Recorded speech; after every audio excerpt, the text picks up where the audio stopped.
I feel good. I feel good. Obviously, it was a typical first day. Guys are very excited to be back on the grass, and coaches are too, coaching football. And I think it was a good first day, but we have a lot to clean up, a lot to do. I'm glad we have 14 more practices, but it's exciting. What were some of your favorite aspects of today and some of the players that you got to see that kind of, it's your first time seeing them for real on the field? How did they get to excel in front of you? Well, I think they excelled well. I mean, obviously, I think Coach Leonard's done a great job with our strength program. Just watching our guys run around full speed, playing and play out on the practice field was good. But at the same time, we got to understand how to practice against each other. We got to teach them how to do that at a high level. I think they'll get that down as we continue to practice each and every day. But we got a lot of work to do. We understand that. We accept that challenge and look forward to it. Can you kind of break down the roster for us at this point as far as how many guys are here today, how many are transfers, signees? I don't know all of that. I wish I could. Ballpark? Yeah, well, I just know we got over 80, about 86 guys. So that's exciting. I think this time to have that many players on your football team when you haven't got to the fall, I think is a good thing. We have a lot of new players coming in as well.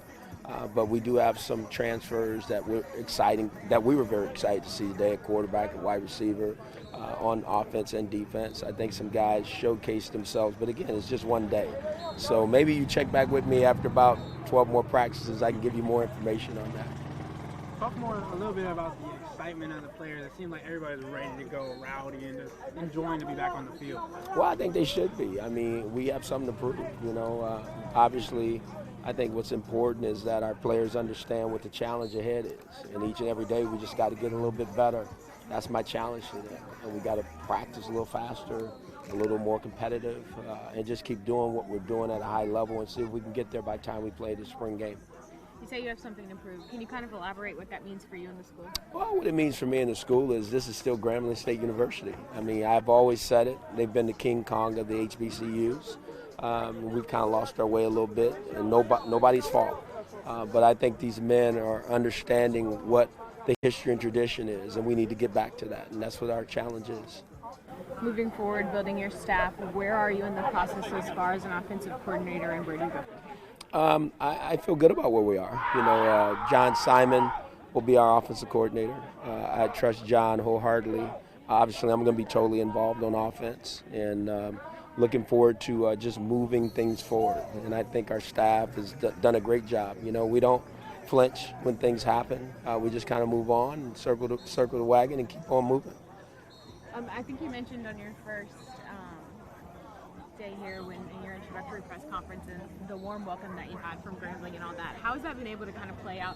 You had the excitement for signing day and then now the excitement of spring practice. What is the buzz around town? Are you getting a lot of support from the people? No, I've got tremendous support. I mean, I could not be happier that way. And I thank everybody for their trust and support of me. But at the same time, I recognize I have a job to do, and I plan to do it as well as I can with my coaching staff. We accept the challenge that's before us. I think the players do too, and we're looking forward to doing great things here. With the plan to get back in the win column and do a lot of things, what are the areas that you want to focus on most during spring practice?